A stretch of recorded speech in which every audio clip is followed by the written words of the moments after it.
नमस्कार मंडळी, श्री स्वामी समर्थ. उद्या 22 जानेवारीला आलेली आहेत माघी गणेश जयंती.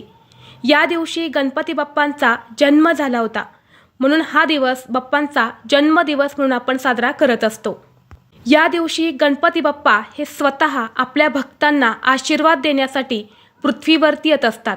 त्यामुळे पृथ्वीवरती गणपती तत्व हे एक सहस्रपटीने कार्यरत असते आणि म्हणून या दिवशी व्रत करून गणपती बाप्पांची पूजा केल्याने आयुष्यातील सर्व समस्या ह्या दूर होतात. तसेच या दिवशी काही प्रभावी उपाय केल्याने त्या उपायांचा देखील आपल्याला निश्चितच फळ प्राप्त होते. आणि म्हणून आपल्याला उद्या या माघी गणेश जयंतीला सकाळीच या एका झाडाचं पान घरात आणायचं आहे. हे पान आपल्या घरात आणल्याने जीवनातील सर्व शत्रू, अडचणी, दारिद्र्य नष्ट होऊन कितीही कठीणातील कठीण इच्छा ही पूर्ण होईल. बाप्पा तुमच्यावरती प्रसन्न होतील.